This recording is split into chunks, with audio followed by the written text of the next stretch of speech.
Supreme Rice. Since the 1930s, supporting Louisiana farmers and communities throughout Louisiana. To find out more, go to supremerice.com.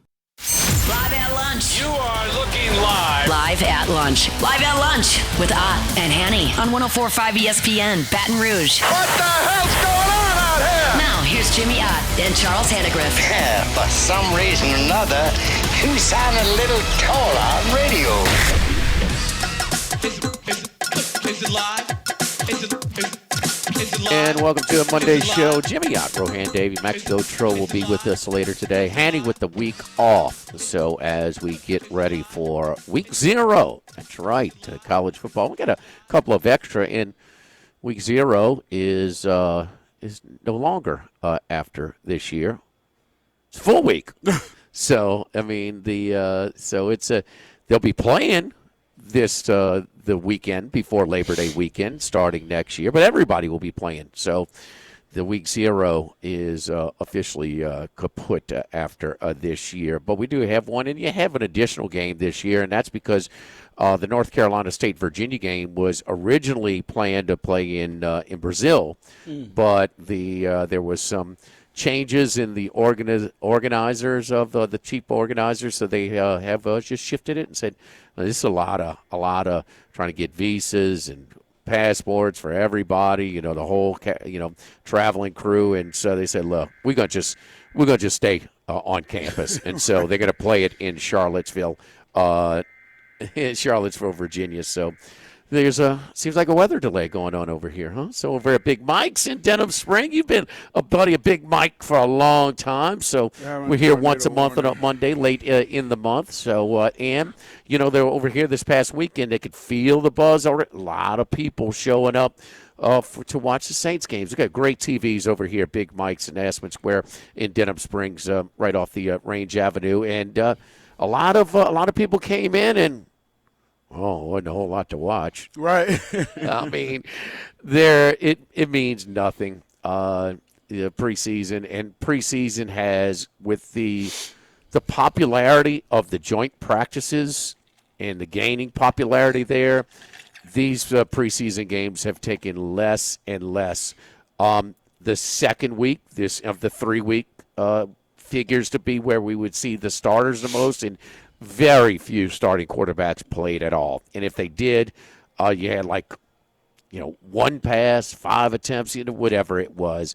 There was a short stint for Deshaun Watson. Shedeur Sanders played a lot more than he did, but the Browns do announce that they will. Deshaun Watson will be their starting quarterback. So that's one piece of news. And I felt strongly that Watson was going to get the nod. He was treated he got a rough treatment by the home crowd in Cleveland, and even brought to a Shedeur Sanders says, "Man, this is the guy I'm competing with, but I don't wish this upon anybody, and it's not helping anybody." And Watson had some comments after. Some people thought it might affect the decision by Todd Monken, the new head coach, former LSU assistant, and there they are. They also waived tight end Draquan Wright. Draquan Finn was a former quarterback for the MAC who went to Baylor. But anyway, Draquan Wright, and we talked about him last weekend. And, why do you got an All-American, quote-unquote, tight end. Why would you be hungry to get another tight end? Because Tredez is not a tight end. He's not going to be lined up as tight end. And why, on the game, the play that clinched the game for Ole Miss against LSU in Oxford last year, it was a 4th and 3. Draquan was in blocking a lot, and they thought he was blocking again, and that's why he was so wide open to rumble for about 20 yards, and they go to the knee, and that ended the game. So I don't know why. Why they insist on listing him as a tight end. There may be some strategy involved, but he's not going to be as a tight end a whole lot, but you need more of a blocking tight end. And here we go again, because it starts up the whole conversation. I've already heard it on some of the shows and this morning, as far as that he was officially waived, so that he has to clear waivers by other teams, which is expected, and he's got the deal in place to join LSU's team. So we'll be seeing. He's one of the class of 2022 that is looking for their fifth year. We saw that on Friday morning in a federal court room that it does not allow them, the class 2022, a fifth. The clarification is that but it doesn't pertain to those who filed in state courthouses, like a Draquan Wright and some others, Pyburn and stuff like that. So, players like that. If you did file in the federal, you're done. So here's court radio for you today. More court radio for you because we got a big one today, this afternoon, and I believe the LSU compliance division has been asked to testify today in the court case with that involves Luis, the former Big East Player of the Year, who signed a two-way with the Boston Celtics, played in some preseason games, just like Draquan Wright, just like Pyburn with the Buccaneers, and some others who, if they're waived, they're going to head to college. But Sankey issued an affidavit to the Judge Johnson here in Baton Rouge, and basically saying that this is fueling destruction for the college game for players that have signed or been drafted for professional teams and are seeking eligibility again in NCAA. I don't think that it's going to have the same impact on the ruling today, but we'll be monitoring closely at 1:30. Will Wade has a hell of a roster. This is the first day of school. We should be getting some sort of a roster revealed as of late for strategic reasons and other. They have not unveiled it, but it is supposed to be extremely strong roster for Will Wade. Charlie and Max not crazy about guys that have been drafted by professional organizations that seek eligibility, but it's real simple. 95% of the Power 4 coaches in football and basketball are making more money than they ever have. Probably closer to 98%. 95% of them or so, they're going to be the most they've ever had. You got a guy like Harbaugh, who was a Power 4 coach, and he signed a bigger deal with the Chargers. It can happen. But a lot of them, this will be the last time. They're trying to extend it as long, and they are paid for one thing, and that's to win. And so if your competition is using this avenue to build their roster, you better be trying as well. If you don't, nobody blames you if you don't try. And I wish Charlie was here today because we'll see if it comes, but I think that, where Sankey stepped in and issued an affidavit for the Bediako case where he played 5 games in the middle of the Alabama basketball season, and they ruled against his eligibility, and that was it. I don't know. So LSU getting more favorable, treatment from the office or impact of treatment. So we'll see. But a lot of this. But Ro, we got football this week, and it's a different era. We know about that. We're not crazy about. We're fine with the players getting compensated. Some of the, how it affects these players and how they handle themselves and different things, that's a whole different battle. And we talk about LSU's first opponent, Dabo Swinney. He has a record, and we're going to do a deep dive into the Clemson Tigers for this year a little bit later. He's bringing in the most transfers that he's brought in. Yeah. So he was against it. He was the most high-profile program that kind of was reluctant. The top of the list, but he's bringing in the most that he has brought in. It's still not as many as a lot of other teams, and preseason rankings led to some major disappointments for them. They returned just about everybody back from an ACC championship team that had a respectable showing in a loss at Austin against the Texas Longhorns. But we got that. We've got Troy Macker with us at 11:30 today with the looking back at some unbelievable comebacks and bad beats in Major League Baseball this past weekend. We'll talk some NFL as well. Was it another weekend like the first as far as the unders and the underdogs that just cashed so many tickets? And then at 12:15, we'll talk some college football with Matt Humans. Matt Humans from VEASAN, who does a lot of college football as part of his broadcast out in Las Vegas. He will. He and Paul Stone were very big on doing for the college football preview for VSiN. 100-something pages of preview. We'll have his take on the season as we're about to start this Saturday. A lot to chew on, Ro, but the LSU team is you've been able to follow them a little bit closer, and just your thoughts on what kind of team, because everybody want to know what kind of team we're going to have with so many new faces this year. What's so funny, Jimmy, about all the stuff that you just pointed out? It's all predicated on money. Yes. Follow the money. Follow the money. Yes. It's all predicated on money. Yes. Our basketball team, all the money. It's all about money and opportunity. The kid go to the Browns, it don't work out, he come back to school, that type of thing. But I am over the moon excited about the beginning of football season because of the Tigers. I think that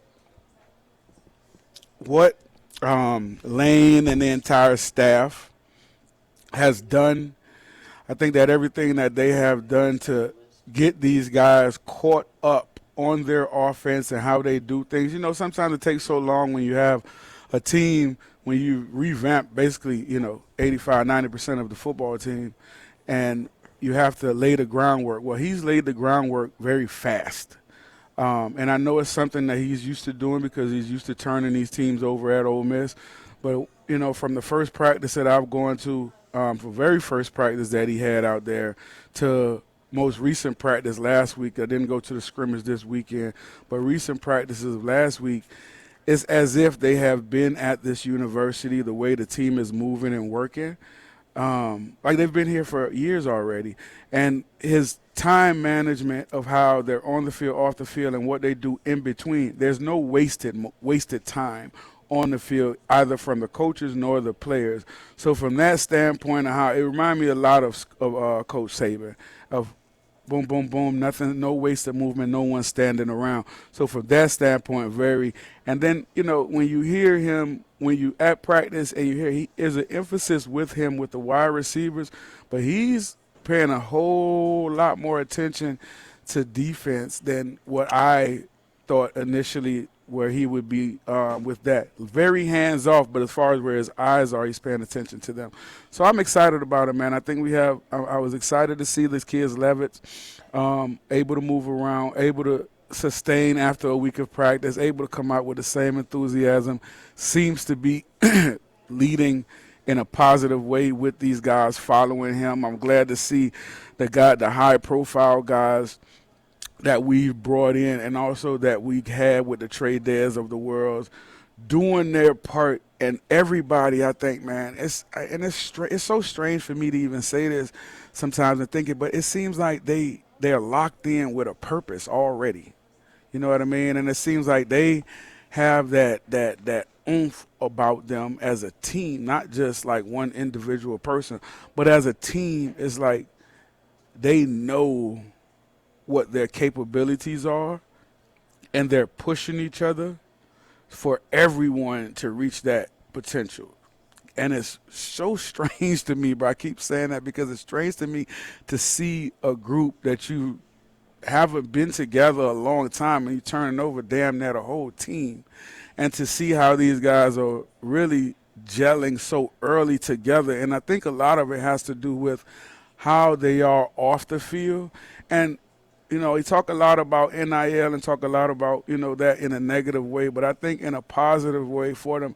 Like they are even the ones that are managing the right way and have their representatives and make it to where these guys are really they're professionals in college playing sports. And so they take a lot off of their plates so they can just focus on football. And I think that's what a lot you're seeing with these guys.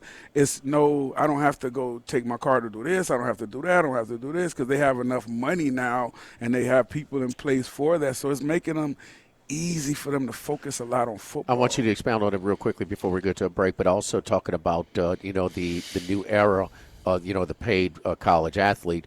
And there's a lot of people, players, parents, whatever, a lot of coming out that, man, these coaches just afraid to death to really coach these guys, get after them because they're afraid to transfer them. They're going to with an agent. That element you told me, you says that's not necessarily true with this specific LSU team. No, it's not. It's not true with this LSU, and it's because of the coach. It's because of the coach, and it's also because of the culture, and it's because of the brand. I don't think that every other school can attack it that way. Okay. But when you have a Lane Kiffin as your head coach, you have a Coy Ramey, you have a Blake, you have all these rock star coaches. Now you have a university that's proven winners. These guys are coming here, because we're giving you money, but you could have went somewhere else. So it's also because of LSU and the brand. And these guys, when they come in, they recruit and they calling each other similar to other guys. But this year with Coach Kiffin and this squad, they coach these guys as if they're not in the NIL era, like old school, like how I was used to getting coaches.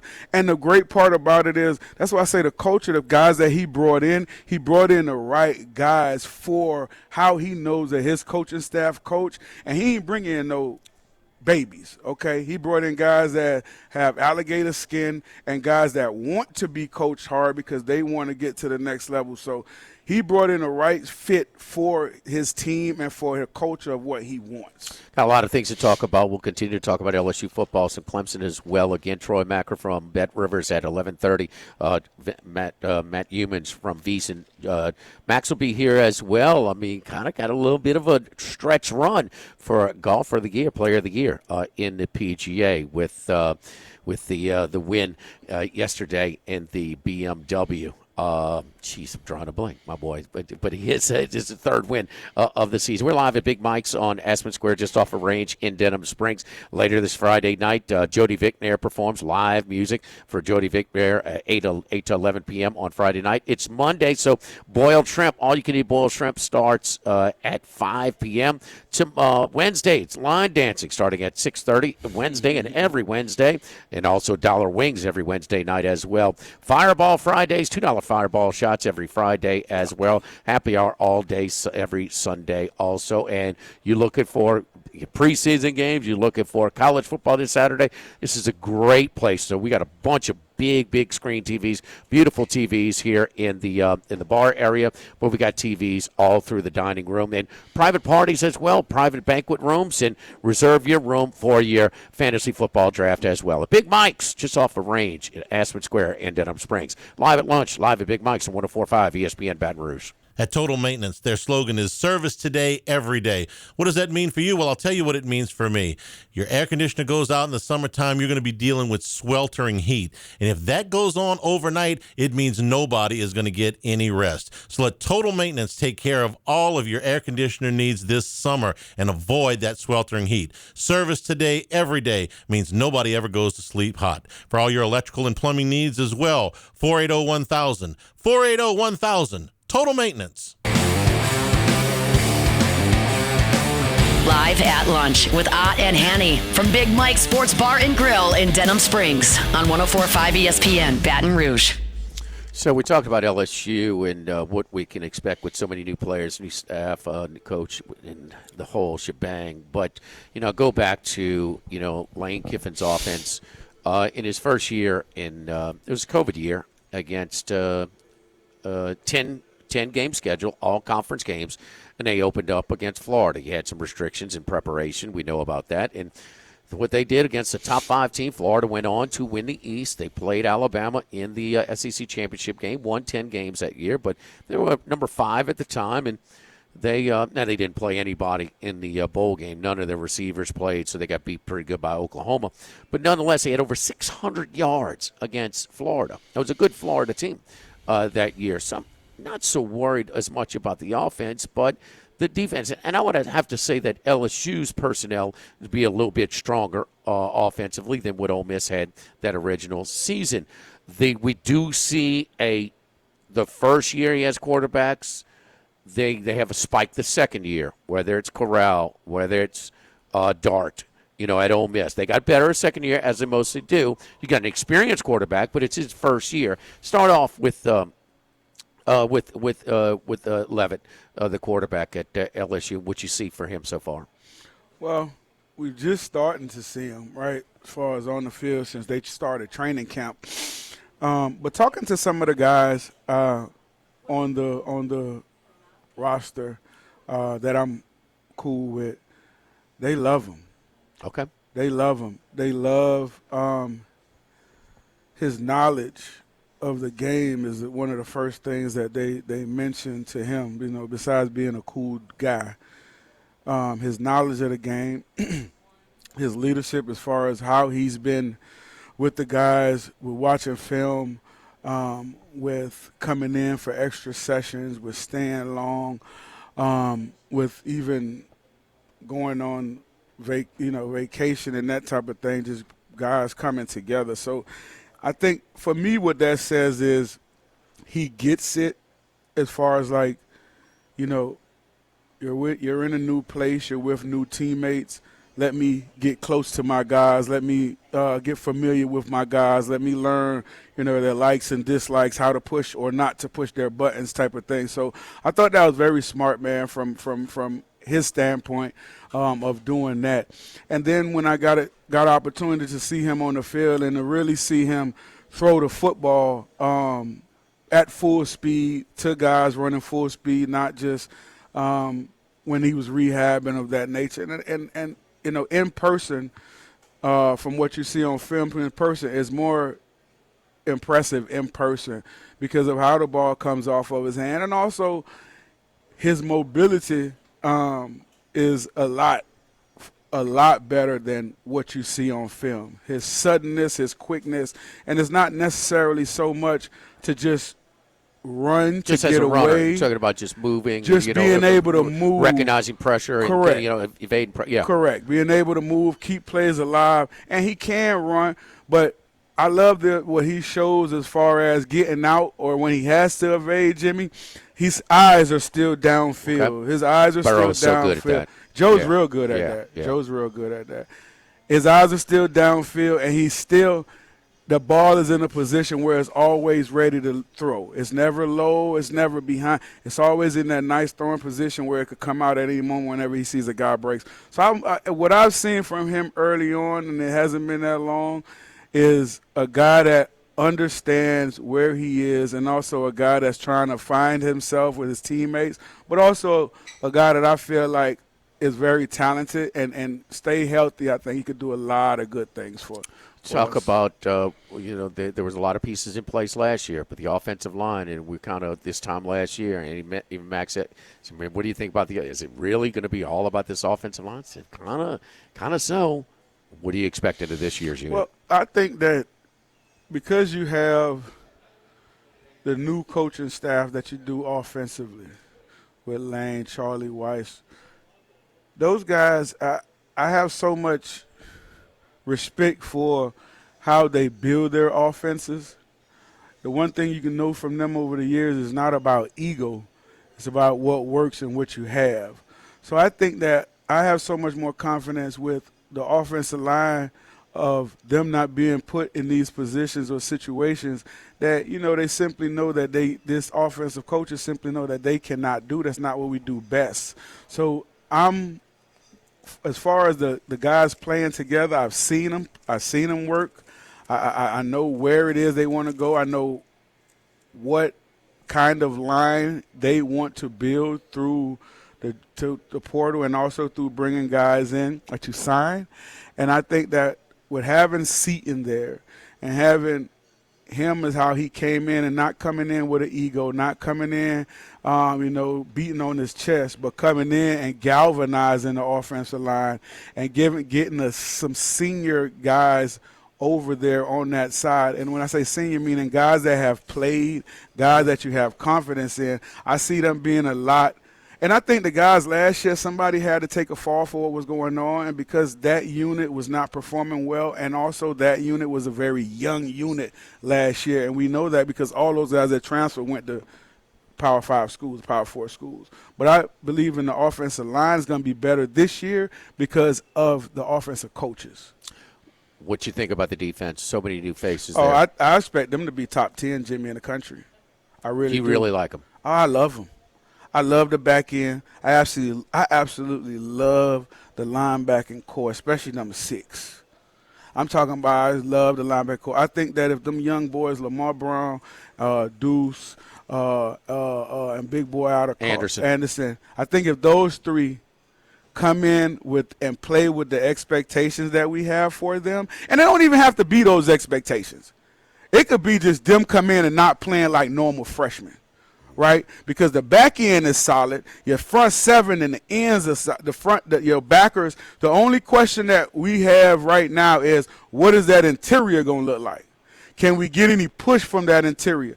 And if you're banking on rotating Big Brown in that middle with those guys, then look, both of those guys can't play like freshmen, and I don't think that either one of them will end up playing like freshmen. I think all of us, when you come to college, man, the biggest thing is that proverbial wall, right? You just hit that wall at some point as a freshman.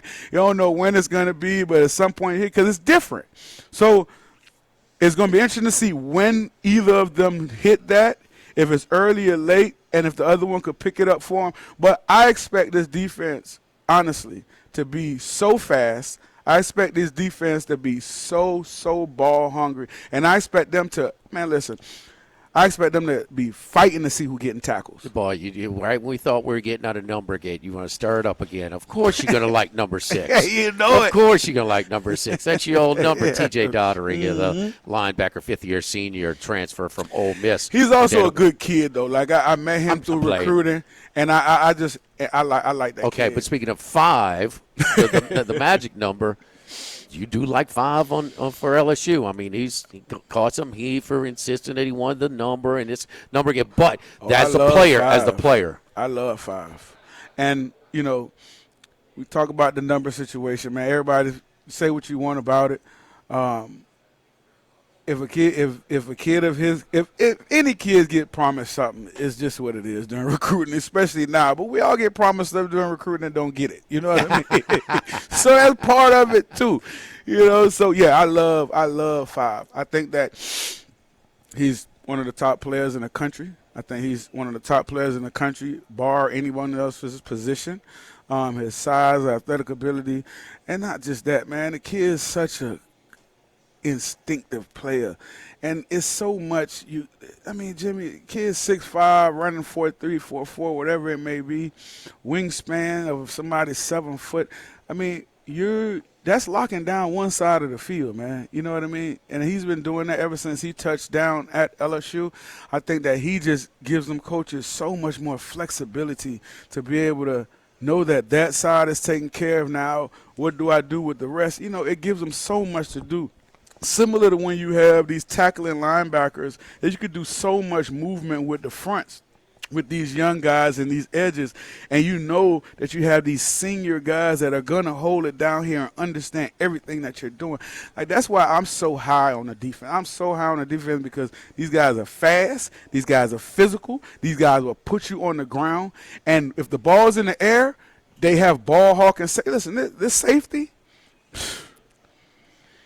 we got to take a time out right now. Don't forget our friends at Legacy Title, Chad Reynolds at Legacy Title for all of you real estate closings, 296-0060. Our great staff at Legacy Title, Ashley Donald, Adrian Galata, Michael Platt, Marion Haynes, Natalie and Bradford Smith. Buying, building, refinancing. Nobody chooses but you. Choose Chad Reynolds at Legacy Title, 296-0060. Live at Big Mike's, live at lunch, 104.5 ESPN Baton Rouge. Live at lunch with Ott and Hanny from Big Mike's Sports Bar and Grill in Denham Springs on 104.5 ESPN Baton Rouge. Jimmy, Charlie, and Troy. 3 best buddies sitting around talking sports bets. Let's welcome in Troy Macker from Bet Rivers. All right, Troy, back from a little vacation, and we had a day off, and now he's back again. And man, we got games for real this Saturday. Troy, how you doing? I'm doing good. This is I actually don't like this 10-day period or so, 14-day period. I'm not a huge fan of week 0 in college football just because I just want the whole thing. And same with preseason football. I don't want a series or a quarter. I just want the whole thing. I wish we could just get rid of this week or 2 weeks and just jump right into the meat and potatoes. Well, Troy, how about we do it next year? How about we play a full schedule this week? instead of calling it week 0. Hey, I'm not against it, and I'm going to. No. That's what's happening. That's what's happening next year. Oh, okay, That's what, good. Yeah. So you had to one of the you play in Dublin. They give you an extra week to recover. You play an FCS team. I don't know why LSU didn't utilize. They played an FCS team. A lot of teams do. You could have scheduled them during week 0 to give yourself another bye week. I think college coaches like bye weeks, Rohan. So I mean, they refused to do that. But, that's right. And then if you're scheduled to play in Brazil, but you cancel and still play in Charlottesville, you can play Virginia, NC State, like we have as well. So there's a few little loopholes. Hawaii plays every year because of their travel considerations, but it's all done next year. The weekend before Labor Day is going to be week 1. It's going to be a full week. Yeah. So yes, that starts next year. Good. That's how it should be. Listen, do you really want to go down the whole thing with college athletics and what's wrong and what's consistencies? No, let's talk about the games. Let's talk about the games. Unders and underdogs. Massive profit in week 1 of the preseason. Week 2, much of the same, maybe. A little bit. The book took more winners across the board in week 2. I think that's because the handles were way up. 8 of the 10 most wagered on preseason games. Now, granted, it's only, 2 weeks in the Hall of Fame game, but 8 of the top 10 most wagered on were all this past week. And the book definitely adjusted to what they saw in week 1, where the public took a win across the board, across all games. The total handle they took from the book. So the book adjusted, and the book did end up winning outright across week 2 preseason. But the handles were up, so people are definitely leaning back into it. And, obviously with week 1, not a lot of starters played unless you're Fernando Mendoza or other teams, that are going to be at the bottom of the standings. Week 2, we now see starters playing anywhere from 3 plays, Jaden Daniels, to a full half, to quarter here or there. So, and the Houston Texans-Raiders game, I mean, the public took a mid-6-figure win. That's something, that we rarely, if ever, see in preseason. That's something you got to wait until the regular season. So that's good to show that, people are definitely interested in making big bets. That wasn't a case of, a massive uptick in total bets. But we've taken some really, really big bets on preseason football. I think we had a couple bets over $30,000 this weekend, not including that game. So, yeah, people want their football. That's what I know. Yes, indeed. And speaking of preseason, we didn't see much of anybody. We did see some guys battling for us. Some guys, some notable names. J.J. McCarthy didn't look great. Anthony Richardson did not look good. He did look good his first week. Jameis Winston, Joey Aguilar, Joe Milton. Yes, I got to give him credit for the Patriots. A former Michigan-Tennessee star did look good. Let's go to Major League Baseball because LSU star, part of the national championship team, their ace that season, Cade Anderson, who was lighting up Double-A, got his first Major League start on Saturday against the Cubbies. Looked very sharp through 5, but then 2 outs in the 6th, Alex Bregman steps to the plate, and he goes yard on him. So Bregman hits the home run to tie it. The next guy, Bush, hits a home run, so back-to-back home runs. He gives up a single, gives up another base runner. He was on the hook to lose the game with 2 outs about. Cubs 4, Seattle 2, bottom of the 9th, 2 outs. Double, single, home run, thanks for shopping. That's a bad beat. It was also a 2-0 lead, 2-run lead blown in the 9th at Fenway Park. San Francisco went to the 9th 2-0. They lost 3-2 to Boston. And then yesterday, St. Louis is up 4-0 over Philadelphia in the 9th. Bottom of the 9th, they score 6, including the walk-off Schwarber home run. So some bad beats in Major League Baseball this past weekend. Did you have any notable bets that maybe some people were still giving a little hope to, or did you have some massive bridge jumpers that got caught, trying to make a small profit? Yeah, well, we'll start with the one at the longest odds, and the one where, the public definitely got back with a lot of people betting on the Phillies. Obviously, we're a big Phillies book, we're a big Philadelphia, Pennsylvania book, and we took a lot of live bets on that game. And, if we're talking 10-1 or longer, we took the shortest being plus 1050, all the way up we took a $5 bet at 120 to 1, 120 to 1 on the Phillies to pay out, like, what is that, $1,000 or something? Yeah. Unbelievable. And, we took bets on the Phillies at 90 to 1, 45 to 1, 40 to 1, 33 to 1, all the way down to 10 to 1. So people definitely backed the Phillies to rally back against the Cardinals. Didn't take that many live bets on the Mariners, longest one being 28 to 1. Took some at about 24 to 1 and 18 to 1. There was also, we took some on, I don't think you mentioned it, but the Padres and Twins, 19 to 1 on the Padres to rally back. And we took very little on the Red Sox Giants. And that was the longest was 11 to 1 we took there.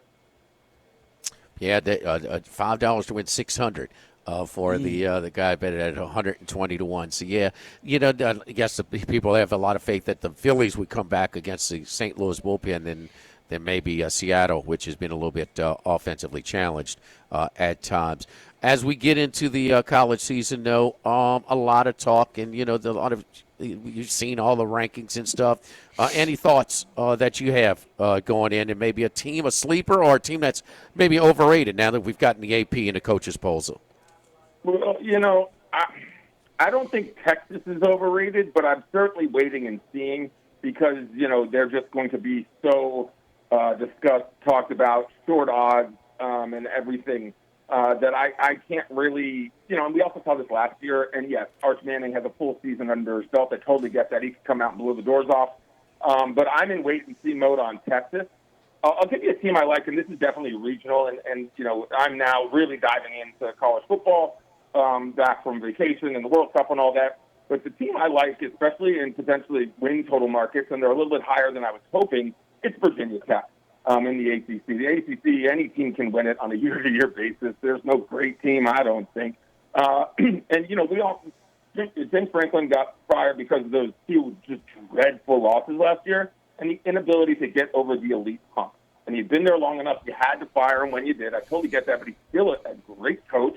I think he's going to get Virginia Tech back up to snuff quicker than each of their last two or three coaches. They have a good quarterback. And I believe it's Bo Prabula from Missouri. No, Prabula's playing he's at Virginia.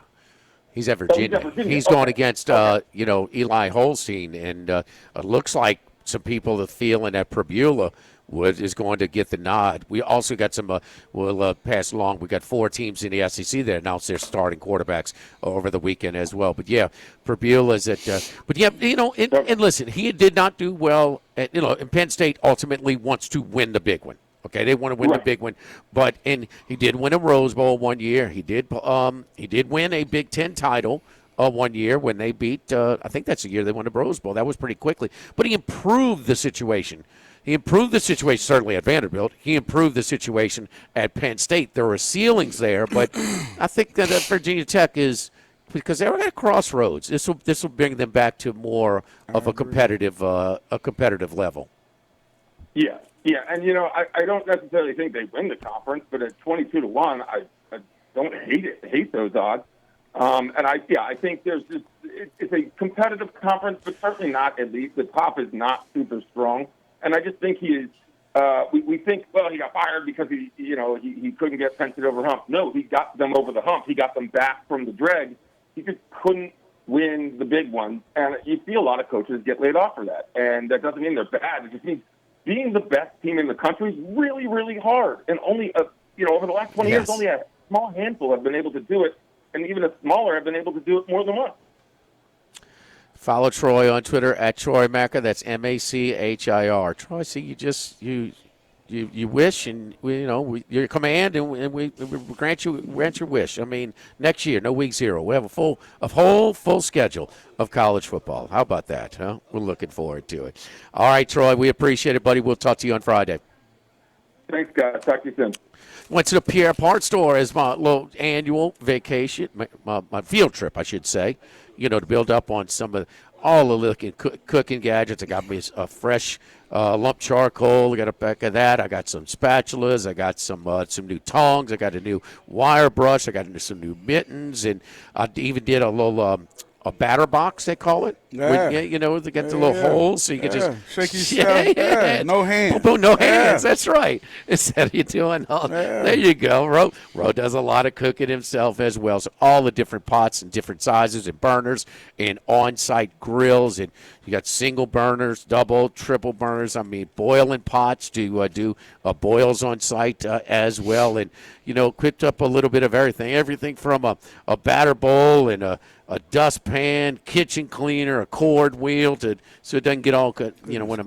Yes, I mean, just a little bit of everything down there, man. Poison ivy killer, I even got. So, I mean, Pierre Part Store has everything, brother. See. Everything. 59-minute drive from my house across Sunshine Bridge. The staff is always so friendly and also very good at what they do. Picked up a couple of groceries that they combine. The grocery side is on one side and the hardware is on the other. Plenty of employees on hand to offer their assistance as well. Pierre Part Store, Thibodeau Store, Lockport store, LaRose store. It's an absolute must before you start your tailgating this football season. Go by and check them out down on the Bayou. Easy little drive, nice little drive down the Bayou. Come back to wrap up hour number 1 from Big Mike's Sports Bar and Grill, just off of Aspen Square in Denham Springs. Live at lunch, live at Big Mike's, 104.5 ESPN Baton Rouge.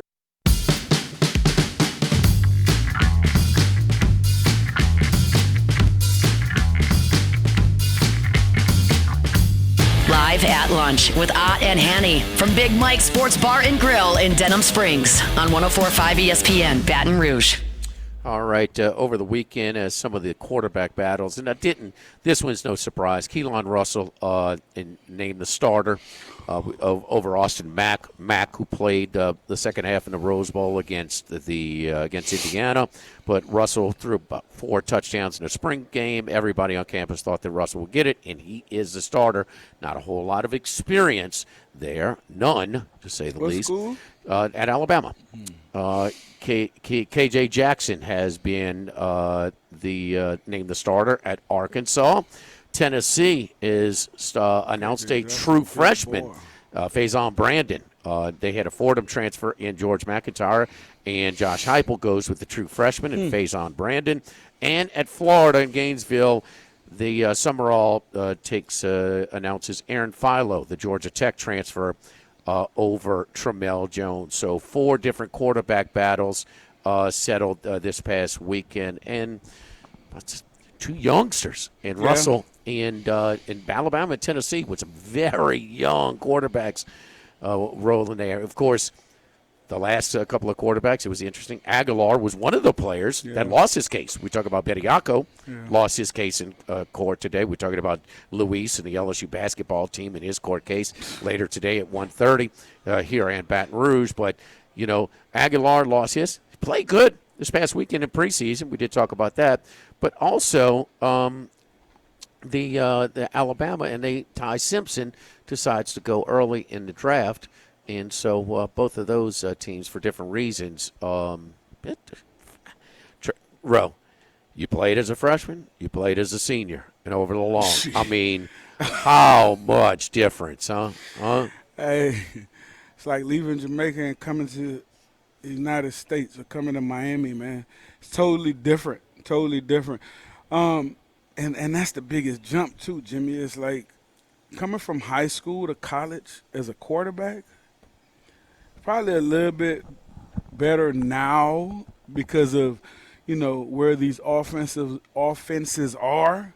But still, when you talk about terminology and when you're talking about just stepping up the big boy ball where you have guys in college, you know what I mean? So that's the biggest jump to me. From the league, from college to the NFL wasn't that big of a jump. But from high school, and especially for a quarterback, bro, like a freshman quarterback coming in. And like I said, they have a lot of things in the summer. You're working with quarterback coaches and all that to get you up to speed on what you're going to face. But at the same time, you're still not prepared for that crap, especially not what you're going to go through on the field with guys that are bigger, faster, stronger than anything you've seen before. Defensive coordinators are freaking flipping coverages and spinning and flipping, and next time you look, there's two. The next time you look, there's one. So, it's up to those coaches. Alabama, Tennessee made those decisions with those young guys, and they're going to have the offensive experience to bring them along slowly, but also have enough talent around them so they don't have to feel like they have to do too much. They were so bad rushing the football last year was Alabama, their lack of physicality, and that DeBoer might not that might be part of his style, but they swear their new offensive line coach, they're going to be more committed to run, and maybe they will be based on, bringing on along a younger quarterback. You got to get that off. You got to if that's your game plan where you're going to throw hitches, play action pass, and rely on the run game, well, the run game better get going. Yeah. C.J. Bailey, who would be one of the starting quarterbacks this Saturday for the Week 0 schedule, the returning starting quarterback for NC State, previous staff, he was definitely on their radar. He was going to be a target for them to bring him in. He had some glaring reviews, the Manning camp, whatever we can tell from seeing, throwing in shorts. But still, he did stave off some other offers and stayed in Raleigh, and so that's going to be a nice, But he's a guy that has some ability. There's no doubt. He's long, he can move, and he can throw it. He just needs some seasoning now. He's got a couple of years of starting experience under his belt as well. Max, you want?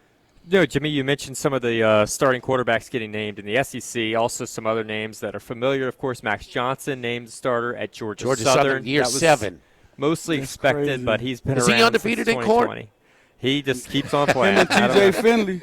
T.J. Finley. T.J. Finley's still out there. Yeah, that's really? Right. I think he is. Really? Maybe he's done. I think he's done now. We also had Michael Van Buren named the starting quarterback at South Florida, and Zion Chris Grumio, former ULL quarterback, named the starting quarterback at Tulane. That is our number one. Our number 2 when we come back, including Matt Humans from VEASAN. We'll also do a deep dive when we come back. Talk about the Clemson Tigers, LSU's first opponent this year. We're live at Big Mike's in Denham Springs. Great place to watch the game on 104.5 ESPN Baton Rouge.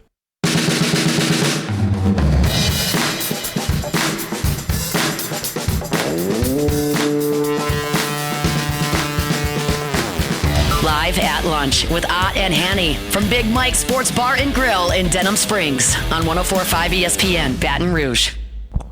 All right, yes, indeed. Over here at Big Mike's Sports Bar and Grill in Denham Springs, we're here on a Monday, late in the month, once a month, and but both Rohan and I have been knowing Big Mike for a long, long time, huh? And he's a Tiger man. He's a sports fan. He's got so it's a great place to watch. It was a lot of people are very excited to come watch the game over here on Saturday afternoon, and then it started. So with the Saints, preseason means nothing, but whew. Yeah, Ro, does getting shellacked like that, is that a problem? I mean, they got demoralized. It's a problem. It's definitely a problem. Stetson Bennett. Even when it's the preseason, bro, you still want to see your team improve. So it's like when you take a look at that shellacking, what do you come away from that saying as a coach? You know what I mean? So that's the biggest thing. Even if it's the preseason game, you get a beating like that, it still says a lot about that unit that's out there. All you can eat boiled shrimp starting tonight at 5 p.m. and every Monday night over here at Big Mike's. Live dancing every Wednesday night. And Wednesday, Dollar Wings Wednesday night. That's every Wednesday over here. And Fireball, 250 Fireball shots every Friday. Fireball Friday, we call it. And Sunday Fun Day, how about happy hour all day long over here at Big Mike Sports Bar and Grill. Live entertainment this Friday night, Jody Vicknair, 8 to 11 p.m. as well. Let's look at the Clemson Tigers. And Clemson, Dabo was on top of the world, man, with 5 straight top 5 finishes, 2 national championships. And then let's just 2 years ago, they got in there, and they won. They beat SMU to win the 2024 ACC championship game. Solid showing at Texas in a loss, and they returned almost everyone, including a quarterback in Klubnik for last year. Top 5 ranking, and NFL prospects aplenty as well. Still set tied a record for 9 drafted after a disappointing 7-6 season last year. And so everybody talking about, because Dabo had become so vocal in denouncing the transfer portal. And, well, this year he's 10 is the most he's ever brought in. That's still far lower than most Power 4 programs. Quarterback is Chris Vizina. Now, Vizina in one start, he was 29 of 42 with 317 yards, 3 TDs, and no interceptions in a loss against SMU. They lost that game 35-24. That was at home in Clemson. But he is the starter. They do have a backup in a little bit of a battle, but kind of a guy that they big, strong, running style quarterback. Maybe kind of been compared to a poor man's Tim Tebow with his running style. You may see him in some certain packages, quarterback running packages for the Clemson Tigers in their first game here. They lose 3 of their 5 offensive linemen from a year ago. And so what does he do? And he's been criticized a little bit for too much youth on his staff. He brings back Chad Morris this year as his offensive coordinator. He made Chad Morris the highest paid assistant back in 2011 when they first brought him in. And we saw instant results from Taj Boyd. Speaking of Taj Boyd, he has been made a permanent assistant after a volunteer or a graduate assistant type of or a consultant type of a role. Tom Allen, another veteran coach, head coaching experience like Morris. He's back for his second year as defensive coordinator. They're picked about 4th in the ACC media days behind Miami, SMU, and Louisville, but Phil Steele has them in a 3-way tie for second with SMU and Louisville. Favored? I mean, the schedule is favorable, LSU, but, man, 10 of the 12 games, they're probably going to be favored in. At LSU is one of them. Then at home at Miami is the only 2 of this schedule that they are projected to be favored. The position rankings by Phil Steele. Quarterback, 7th in the ACC. Running back, 5th. Wide receivers, 1 in the position ranking in the ACC. Offensive line at 8. Check out these defensive position rankings by Phil Steele. Defensive line, 2nd in the ACC. Linebackers, 1. DBs, 1. So how good will their defense be? So last year, and they were talking about their front 7, the defensive front. They were 99th in rushing the football offensively, but gave up a lot of yards defensively as well. And still those guys got drafted. An opposing coach and one of the preseason guys said they overcoached their defense. There was a lot of too much thinking instead of just reacting. That's just one opposing coach's opinion. But the Clemson Tigers, although they're up against it, and also how warm is the seat for Dabo Swinney. So a little thumbnail on the Clemson Tigers, Max. Well, Jimmy, you were right last year on that defensive line. We talked about their defense a lot. I thought they were really, really good. You thought they were overhyped based on their production the year before, and you were right. They were underwhelming as a defensive unit last year. But you mentioned specifically their defensive line being 2nd in the SEC. Phil Steele has them ranked 13th in the country on the defensive line. But they got some really bad news because their defensive tackle, Vic Burley, was suspended over the weekend indefinitely due to an arrest off the field. So that is one absence they will have going into this game already on the interior defensive line. Vizina, who, again, was productive in his one start. SMU was not, exactly a juggernaut defensively. I'd be interested to see what they were yards per player total defense last year, Max. But so to give you kind of some, and also, I'm pretty sure they fell behind pretty big. In that game. But he's still, you can do a lot worse than 29 of 42 for 317 and 3 TDs and no picks. He's more of a pocket style. He was a top 100 recruit coming out of the state of Alabama. He is sort of a program player. He's waited his turn. He's been at Clemson the whole time. So a lot of Clemson fans, a lot of their fan base wanted to go out and get a transfer portal quarterback. Dabo decides not to. His athletic director goes public and says, hey, man, he had more than enough money to go get one. So you're reading the handwriting on the wall there is when your administrators are publicly questioning some of your moves, well, that's not a good sign as well. No, it's not a good sign at all. And the fact that D-line you talked about last year, they were individually, they look good. But I think as a unit, is to your point to what the article said. They were overcoaching them guys. You know, sometimes you got to simplify. We talk about it all the time with quarterbacks, especially new quarterbacks, how you have to dummy it down for them a little bit and just let them take the thinking out of it the same way. This thing with Clemson and them not going out and getting a transfer portal, so he's showing a lot of confidence in the guy that stuck around with him through the years. Now, if it doesn't work and your AD comes out and says, we have money in the bank for him to go get anybody, this is his call, basically. So now he's talking to a Dabo Swinney that just basically got in the transfer portal game. You pointed it out, Jimmy. He just brought in 10, which is the most he's brought in since the portal era opened.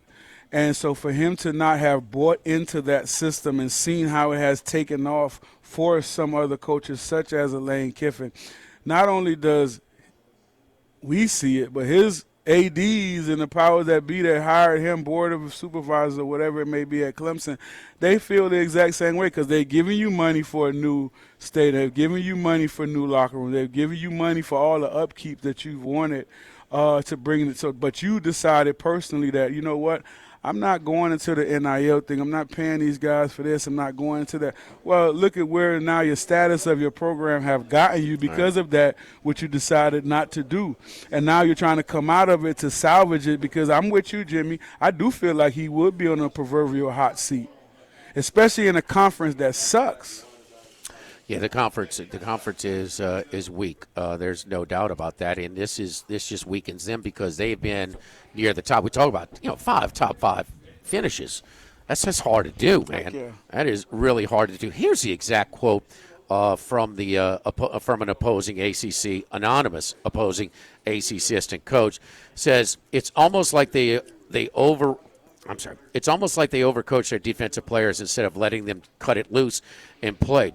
There were some schematic things where you felt like you could get them out of position. Usually teams that are really talented do a little less and just try to let those guys cut it loose. Going back to what you were talking about, Max, they were coming out of 24 for last year. It was their worst rush defense since like the 70s.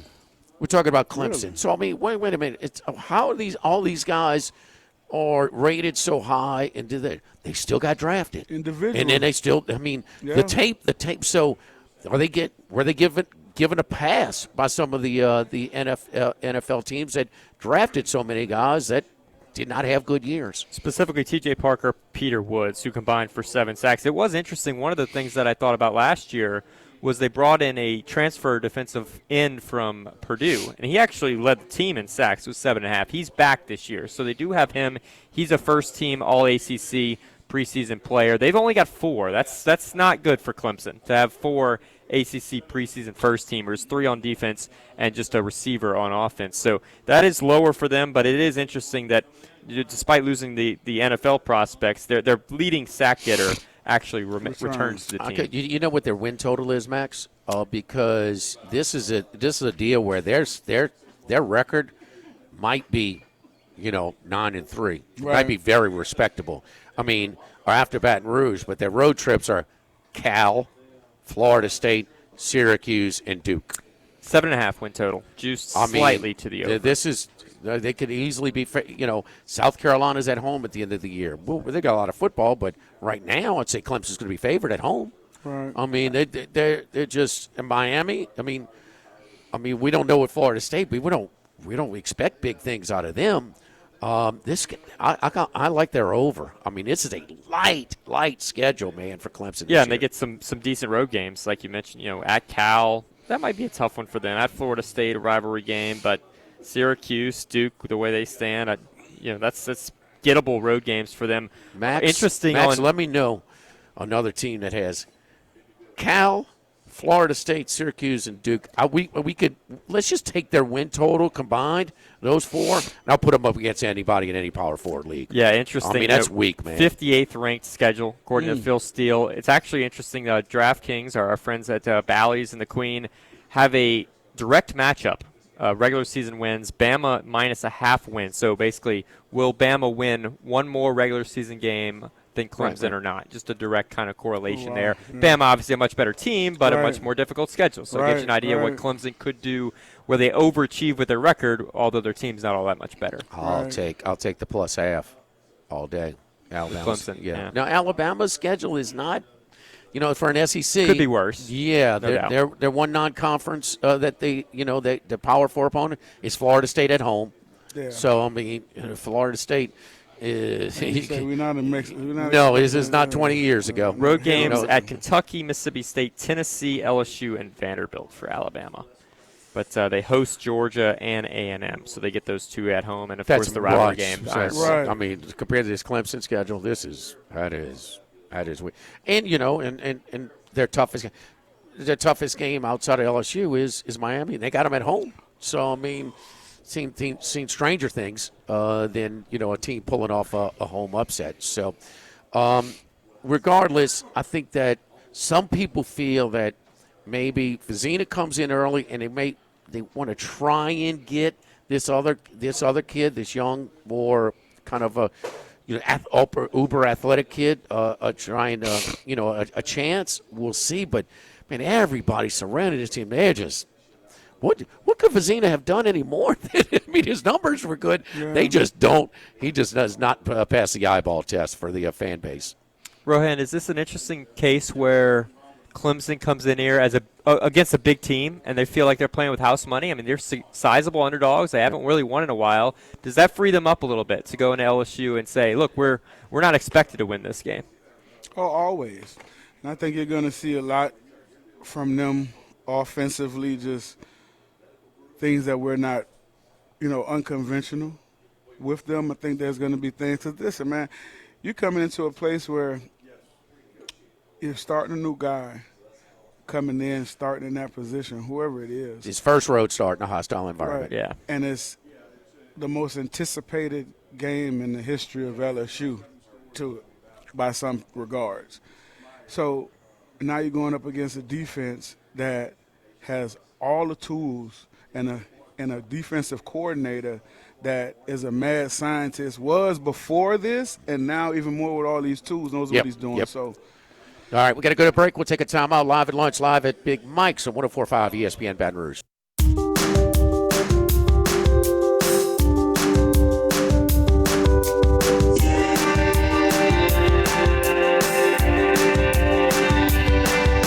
Live at lunch with Ott and Hanny from Big Mike's Sports Bar and Grill in Denham Springs on 104.5 ESPN Baton Rouge. All right, time to talk some college football with our buddy Matt Humans from VSiN. Let's go out to Las Vegas. Matt, how are you? Jimmy, long time. No talk on the show. It's great to be back with college football. Now I'm just trying to handicap this and figure out which NFL teams are going to be on college football rosters by next week.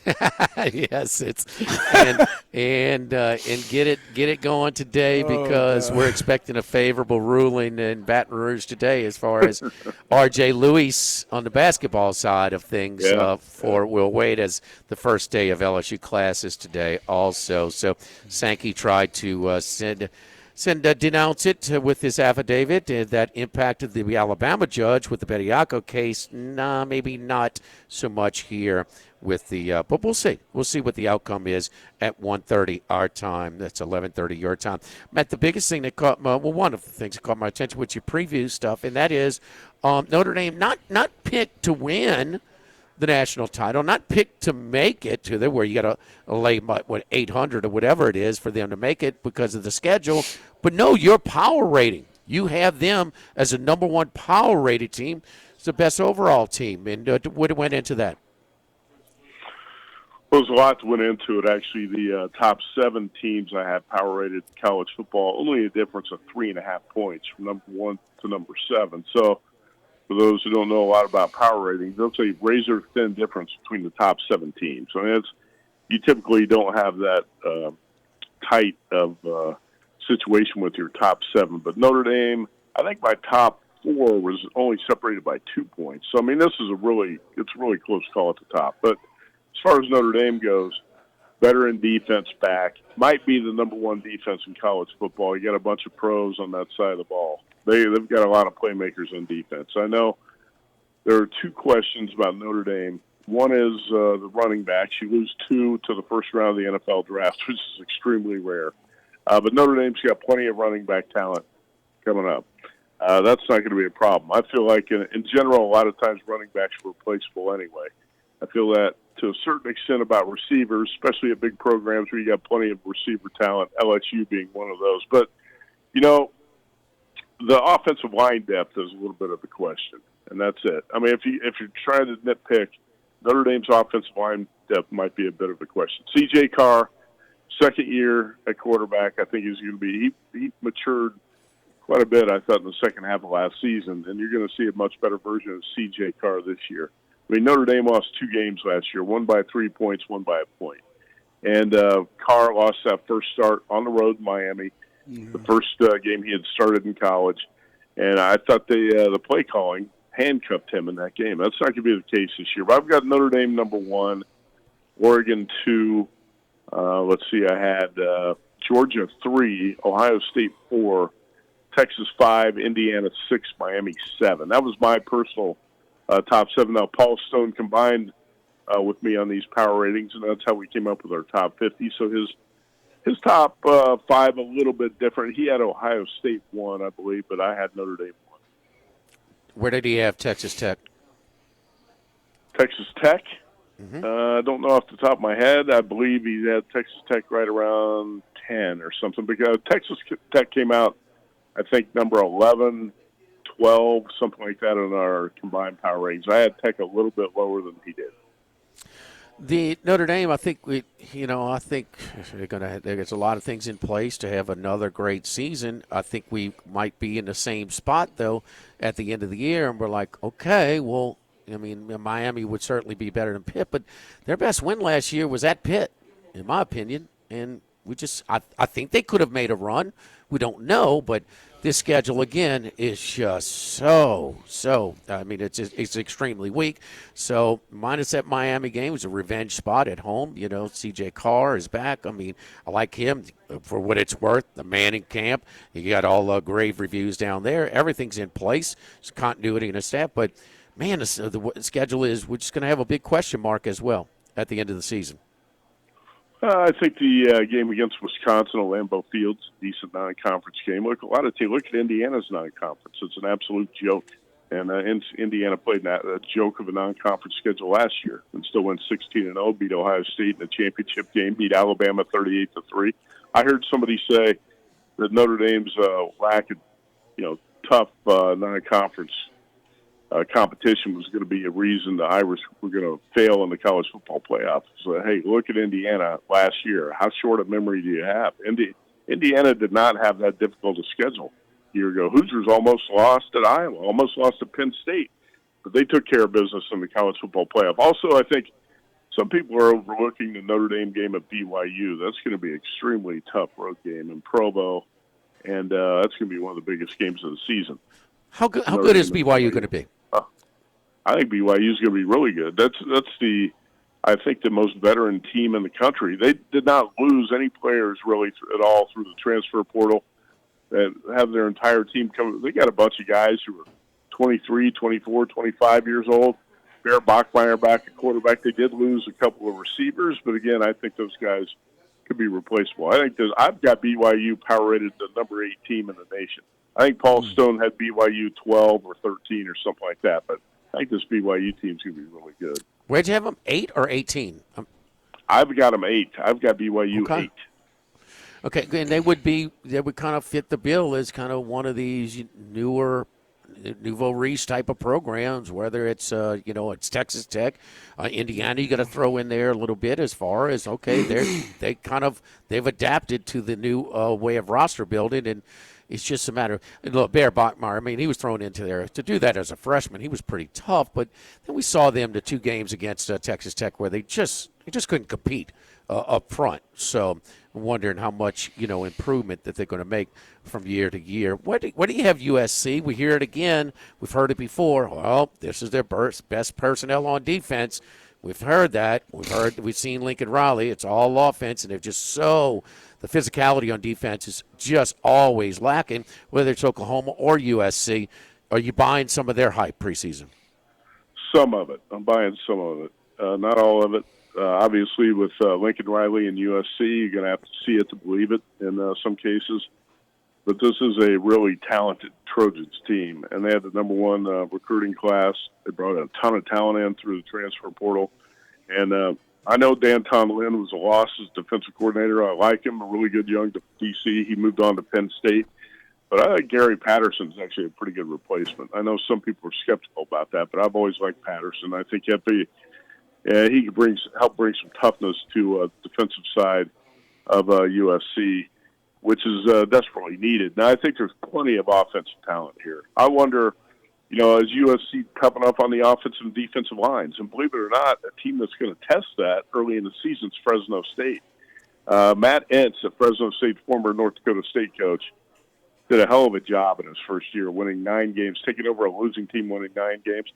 Fresno might have the best offensive and defensive lines in the Pac-12. We're going to see if they can give USC some problems up front in the second week. But you look at the Trojans' schedule, right? They're home against Oregon. They have a hell of a schedule, by the way. USC's home against Oregon. I think home against Washington, home against Ohio State, and then road games against Indiana, Penn State, and Wisconsin. So it's a very challenging schedule. I think the win total of 8.5 is about right. To me, the best case scenario for USC is probably 9-3. Maybe on the fringe of being a playoff team. It's going to be an 8-4, 9-3 type of team. But I do like Jaden Mayava, the quarterback. He's been around a long time. I know he's thrown too many picks in his career, but he should be at his best this season. So I'm somewhat optimistic about USC. Got to ask you about Oklahoma as well, and boy, I have to mention this as well. When we talk about Oklahoma, they lost to Alabama in the playoff game there. Alabama gives DeBoer get an extension and a new deal after the 35-point loss is Alabama's most lopsided defeat in a bowl game postseason history. He got a new deal, and our buddy Mr. Venables got a new deal over the weekend, and well, they didn't. They got 400 yards against Michigan, but did not get 400 yards in any SEC game last year. So, wow, did I miss something? There was a lot at stake to get trounced by Indiana in that playoff game last year. But I'm hearing again, Oklahoma, more hype about them. Or do we give a pass because of Mateer's injury last year? That's a good question. Actually, with Kalen DeBoer, I think he's a really good coach. Obviously, it's tough to follow Saban, and things haven't worked out very well there last couple of years. I don't really know why they had to give him the big extension after getting pounded 38-3 by Indiana. That was a head-scratcher. But Brent Venables, not like a bunch of other programs dying to get him as head coach, but he's kind of an Oklahoma guy, and they feel like he's the right guy. I think he's a great DC, great defensive coach. I don't think he's a really good, strong head coach. He's not a great game management type of guy either. Because when you go back to last season, Sooners looking pretty impressive to start the year. John Mateer was getting a lot of Heisman buzz. He hurt his thumb, and with that thumb injury, he looked like a different quarterback when he came back. Oklahoma has been embarrassed by Texas the last couple of years, by the way. And Mateer did not play well in that game against the Longhorns when he had the bad thumb last year. I'm not really sure where I sit on Oklahoma. I've got them in the teens. I think in my power rankings, I had Oklahoma somewhere around 14 or something like that. But Mateer should be good, and if he is, I think the Sooners are going to be, a fringe top 10 team. But they also have a ridiculously tough schedule, Jimmy. Yeah, there's no doubt. There's no doubt. Yeah. And that was part of the question. We hear a lot about the SEC moving to 9 games, but that's only half the deal. The other deal is that they maintained their mandate where you're forced to play one Power 4 non-conference opponent every year. So that's something that obviously in the Big Ten that they don't do with. You're looking at Penn State and Indiana's non-conference. Matt, what preseason bets are you on right now? Or your favorite Tell you ones? what, I got a list of them. And somebody asked me last week who I was betting to win the national championship. I said I'm not. I don't really see a long shot. Believe it or not, last year at this time, Phil Steele had Indiana ranked number 20. I think the AP poll had Indiana 20. And the highly respected ESPN FPI, which doesn't make many mistakes, did not have Indiana in the top 25 this time a year ago. It's going to be extremely rare, or you're never going to see something like that again. There's not too many long shots, I think, that you're going to see contend or win the college football national championships. I haven't bet. I want to look for something in the 15 to 20 to 1 range. I haven't done anything there. I got a bunch of win totals. I bet Arkansas under 4.5. I think Coach Prime is near the end of the road in Boulder. I got Colorado under 4.5. Fresno State over 6.5, and Fresno State to win the Pac-12 at plus 650. Georgia to win the SEC at plus 275. Louisville over 7.5 wins. Jeff Brom to win the ACC at plus 850. Michigan under 8.5 wins. Texas A&M under 8.5. UCLA, I played over 5.5 and over 6.5. And I did play a little on USC over 8.5 at plus 115. But I'll tell you right now, the USC is the smallest bet I've got on that list of 11 plays I just gave you. Also, I did not make any Heisman bets yet. I think the Heisman race is so tough to forecast. Man, what do you got? 20 really good quarterbacks in college football this season. The only shot I'm going to take is Mensa there. He threw for second most yards last year. And, hey, I mean, he led Duke to an ACC championship. You know, they lost some non-conference games. I get it. Yep. But he'll have some weapons around it. You said under or over on A&M? Under. A&M under 8.5. Why is that? Give us your thoughts on A&M. Well, when I looked at the schedule, I thought A&M was likely an 8-4 team. Now, last year, Marcel Reed was really good against Notre Dame and really bad in some other games. And I thought, A&M was fortunate last year. If you look at that record, I think they were a regression candidate. Jimmy, you remember the game when South Carolina led A&M 30-3 at halftime? Yeah. Yes. Yeah. You remember how poorly the Aggies played against Texas and how poorly Reed played in that game? So some things like that, I think they were regression 8-4 probably type of team. So it's not a big bet, but I did play them under 8.5. When you look at the schedule, I definitely find 4 losses on there. So where does he do for week 0, Rohan? Maui, Matt, he's going to Maui. So, I mean, Hawaii's playing in Palo Alto, but he's going to Hawaii, huh? No, we're not going to Maui, though. We're going to Honolulu. Late I'm tonight, sorry. My bad. Yeah. We're flying to Honolulu tonight, and after tonight's show. Rohan's with you. I hadn't heard him talk today. Jimmy, you were dominating the mic. I didn't think you could let him talk. He has a lot to say today. We're going to go out. Timmy Chang invited us out to a couple days of Hawaii football practice. We're going to go out there, do a couple shows, and then awesome. We're going to go to the Hawaii-Stanford game on Saturday in Palo Alto. Not a bad gig. So we need to get you down to Baton Rouge. Your counterpart's already making his plans for next year, coming down here to do a Saturday show. So we're trying to figure out that. So Maui, Matt, he'll be Tim Murray. He said next year. Really? Okay. Well, I mean, I'd definitely be up for a trip to Baton Rouge. That'd be great. Yeah. Got a free place to stay, brother. Got a free place to stay. So we're right down the road. Matt, we appreciate it, man. Safe travels over to Hawaii, and we'll talk to you starting next week. Okay. You bet. Thanks, guys. All right. Matt Humans from VSiN. Don't forget our friends at Dana Brown at the law offices of O.C. Brown, your law firm for a lifetime. 343-1111 and ocbrown.com. You find your car accident, man, that is such a pain, but he is going to make it absorb the pain for you, make it as as stress-free as possible. Schedule the doctor's appointments, pay for the doctor's appointments, schedule up with and then negotiate with the insurance agents. If you're in a car accident like I did, your first call has to be 343-1111 and ocbrown.com. Speaking of ocbrown.com, they sponsor our consensus reports. It was not a consensus pick, but it was another outright for our buddy Wes Reynolds. That's 2 weeks in a row. Wyndham Clark, 24-1. He comes through after giving up a massive lead, a 6-stroke, 7-stroke lead.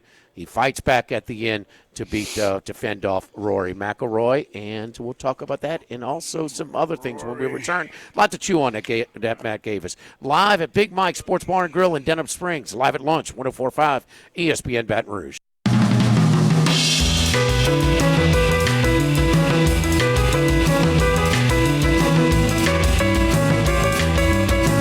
Live Live at Lunch with Ott and Hanny from Big Mike Sports Bar and Grill in Denham Springs on 104.5 ESPN Baton Rouge. We talked about it at the opening today as far as our court radio session of the day, but Draquan Wright was officially waived by the Cleveland Browns, and so he had already had a deal in place. If he was, that he would be. He had got a deal in place with LSU. Lane Kiffin, after practice today, was asked to talk about it. Max. Yes, he spoke about this unique situation, addressed the eligibility situation, specifically with Daquan Wright. He said, quote, "Through players winning injunctions and entry into the portal, they are available to recruit. Ourselves and many places around the country are recruiting them. Because of these rulings, they are going to play for you or someone else. We made the decision to recruit them. It's wrong to be critical of these kids. They were granted a 5th year, and a judge said they were wrong." He goes on to say, quote, "These players should have been told they were going to be eligible for a 5th year. Had they known that, they would have stayed and not signed pro contracts. You may end up having hundreds of athletes told they have a 5th year. It's a unique circumstance," end quote. He also went on to say that it is his job to make the roster the best I can. And talked about how others are going to, if they don't sign him, others are. Basically, that's his point, is that, it's not just us going after Daquan Wright and others. It's going to be other players who would do the same. Right. Other teams. And as I'll repeat, that 95 to 98% of the Power 4 coaches in college basketball, college football, it's the most money that they've ever made, and it's their job to win. And so it's a competitive world. And so, with the R.J. Luis thing this afternoon, Miami wanted him bad, period. If LSU wasn't going to go get him, Miami was going to get him. The 3 European players that got coming in, Texas Tech, Duke, and Arizona, all wanted them. So, look, it's your job to win. And if you're not trying to do it, don't hate the player, hate the game. So, Rohan, though, but very simply put, if they're eligible, we're going to go out and get them. What's the timeline, though? We're starting play Saturday. So, but you're right. To your point, that's why, you pointed out earlier, you was talking about the preseason game for the NFL guys. And, yeah, when I was there, starters played a bunch in the second, a little bit more in the third, probably a quarter in the third, and then that's it. And now it's the same thing with, college. What you see now, it's no build-up. You know what I mean? We're giving you this money. You're a pro. You're this. Now it's, okay, let's go.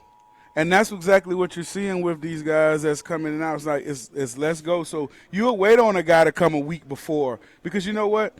I'm going to get him acclimated to the system, and it's going to be whether or not I'm just blocking or whatever it may be for him at that time. But you got to come in ready to go now, Jimmy. This is like a fourth weather alert today. Should we nail down to the floor or something? Might need to find a bunker. We're going to be up, 150 feet in the air. Might need to find a bunker. Huh? Really? I know Mondays they normally do the tests, but I don't think they do 3 tests at once. There is some rain to our north, so I don't know. Oh, really? Well, good. Down. We need some rain. Yes. Yeah, I'm tired of watering the lawn. But it's interesting. While you say there are other coaches that would do this, and I agree with that sentiment. You've got the evidence there. There are some other coaches who have been critical about this, and I understand, Jimmy. You would say, well, are they winners? Dabo Swinney, he hasn't adjusted to the portal, so he's losing, and so he wants it the old way. The greatest coach in the history of their program, his seat is warm because he's so anti. So how's that worked out for him? Tom Izzo is a Michigan State guy who's been very critical of the current state of the portal. Michigan State. He's untouchable, but the results have maybe dipped a little bit. However, there are other coaches who have had success very recently and are very much not on the hot seat that are against this. Marcus Freeman spoke out against this and said, this is not good for academics. It doesn't fit in our schedule. We're not going to be going this route. Not the only thing that is academics is taken to back seat too. No, but he's a guy who's gotten some great players and great talent and a lot of expectation in Notre Dame. He is having success because his academics entry admissions have been sort of of lowered, but for lack of a better term, he's saying to he's not allow take some players that he could normally not get in. He's not going to take players 2 weeks before the season. It just doesn't fit in their timeline. You also have heard Dan Hurley from the basketball side of things say this is ludicrous. This is stupid. Is UConn past its prime? Is Dan Hurley completely past doing this? Matt, he's not going this route. So a lot of it is really out of it's completely messed up. But if I'm going to compete, we had two guys in both sports that were replaced this past year, Brian Kelly and Matt McMahon. They didn't do it. I understand. They did, one of them brought in a guy to play 4 years over in one of the top Israeli leagues or whatever, but he didn't work out. But I mean, you either doing it or But if Dan Hurley doesn't want to do it, I think UConn will be okay. I think there's a path. It's not like this is the only way you can win. That you have to just bring in whoever is possible. Pros, just bring back NFL guys. Where's the line? Where is the line? I agree with that to an extent, D. But it's like it's, and I wouldn't say the trend. It's what it is, right? And to your point, you're gonna have a Hurley, you're gonna have a Izzo, even a Coach Saban, that they stick to their guns because of how they were bred, right? You see Hurley, very intense how he came up, how he played. All those guys were old school guys, right? So that's naturally not going to – I don't like it to an extent of, like, I'm going to be sitting in there watching LSU basketball, and there's going to be, guys that are playing at 25, whatever age they are, and talented, and they beating the heck out of people. So it's like, and you're looking at, and as a fan, of course, but then on the other side, it's like, damn, is that, you know what I mean? But at the same time, it's like, and when you talk about Freeman at Notre Dame, like, honestly, bro, that's the institution. It's not my job to please my competition or anybody else in the radio or anybody else. It's my job to win. And if it improves my chances of winning and adding people to my roster, I'm doing it. I mean, is there any line? Is there any line at all that a coach should say, we can't take this player? Is there absolutely anything other than not for me? Yeah, I have a line. If a kid if he doesn't fit, it's similar to what we talk about with Lane bringing the guys in that fit into. You gotta be smart. You gotta be this. Whatever it is that they look the way they do right now. Yeah, I think some coaches are gonna have lines like, if you're just a bad kid and you got multiple whatever on your thing. Yeah, no, we're not. I mean more from like an age or eligibility. Not if I don't think so. Not if the laws say I can do this and everyone else is doing it. And if I don't take him, then I'm gonna see him on the other side. And I got to compete against that. I'm sure Daquan Wright is in class as we speak, Max. Okay. Look, I'm just it's so odd. Like, it is. We throw out maybe just let LeBron come back to play college basketball, and it seems if he's laughable, eligible, but I want my coach to go get him. It's not that absurd. If he's eligible, let's go get him.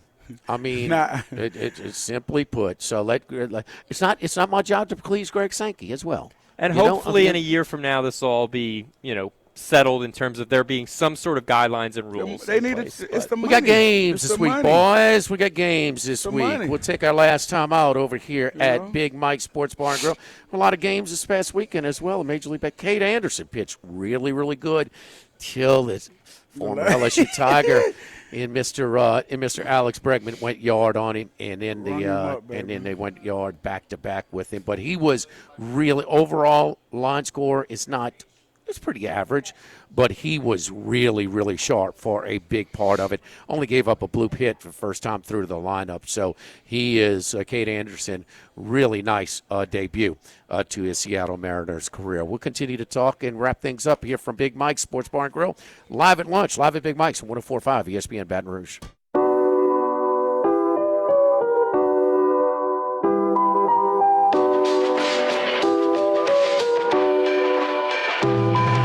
Live at lunch with Ott and Hanny from Big Mike's Sports Bar and Grill in Denham Springs on 104.5 ESPN Baton Rouge. So we mentioned at Wyndham Clark with that monster lead. And I didn't even think the thing was bettable, but I was having brunch over at Ruffino. So I said, let me take Rory head up with him today. Well, that was easy. And then Rory, did he ever lead? I don't think he ever. They got tied for the lead.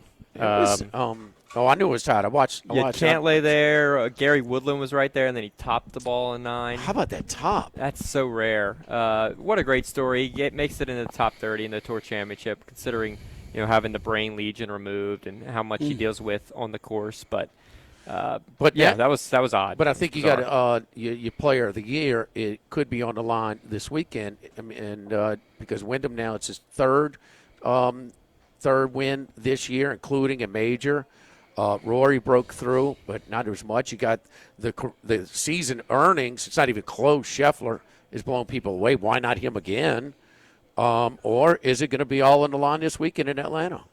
Well, I do think it's on the line this week because you have a player with 3 wins and a major being one of them against a guy with 2 wins. And ultimately, victories are what we're judged by in golf.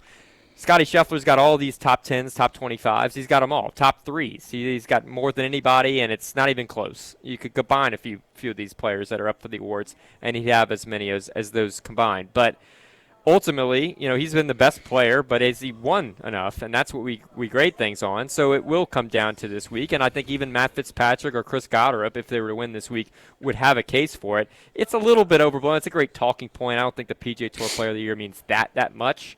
But it is an interesting kind of discussion on looking back on the season, who's been successful. And Wyndham Clark certainly has that case considering he's got a major. And Scotty has a bunch of great finishes in majors, but no victories. It was. It turned into a fun back 9. I guess. Here is Woodland, and he just his driver. It was a creek, right? Like 90 yards. This is something that a bad. If I do, it's bad. That's bad. I mean, this was. I just couldn't believe it. I mean, I don't think I've ever seen a professional do that. I've seen it on rare. You see it because it's talked about, right? If it happens, it goes viral, basically. Yeah. It's that rare. It does not happen. I actually seen it once in a professional tournament myself, but it's very, very rare, and especially for a player who was on the leaderboard, who's playing that well, to just come out of nowhere and top it like that. Rory talked about it after. He said, look, I mean, normally at a close loss like this, I'd be a little upset, but I didn't play well.